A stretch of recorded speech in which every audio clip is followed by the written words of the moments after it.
100-day challenge for A to Z things about F&O SMC trading day 2. അപ്പോൾ ഇന്ന് നമ്മൾ നോക്കാൻ വേണ്ടി പോകുന്നത് എന്താണ് ഈ ട്രെൻഡ് എന്നുള്ളതാണ്. ട്രെൻഡ് എന്ന് പറയുകയാണെന്നുണ്ടെങ്കിൽ പെർട്ടിക്കുലർലി മാർക്കറ്റ് ഏതെങ്കിലും ഒരു സൈഡിലേക്ക് മൂവ് ചെയ്യുന്നതിനെ നമ്മൾ പറയുന്ന പേരാണ് ട്രെൻഡ്. ഞാൻ ചാർട്ടിലൊന്ന് കാണിച്ചു തരാം.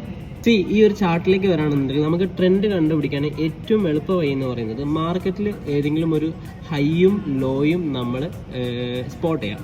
ഇവിടെ പറയുകയാണെന്നുണ്ടെങ്കിൽ ഇതൊരു ഹൈ ആണ്, അതേപോലെ തന്നെ നമുക്ക് ഇതൊരു ലോ ആണ്.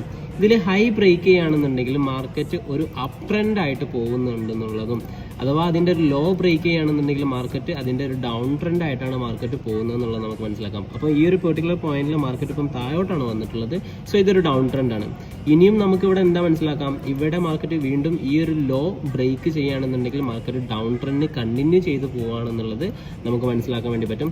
അതല്ല മാർക്കറ്റ് ഈ ഒരു പെർട്ടിക്കുലർ പോയിന്റ് മാർക്കറ്റ് ബ്രേക്ക് ചെയ്യുകയാണെന്നുണ്ടെങ്കിൽ മാർക്കറ്റ് അപ്പ് ട്രെൻഡ് ആണ് പോകുന്നത് എന്നുള്ളത് നമുക്ക് മനസ്സിലാക്കാൻ വേണ്ടി പറ്റും. അപ്പോൾ ഈ ട്രെൻഡ് എന്താ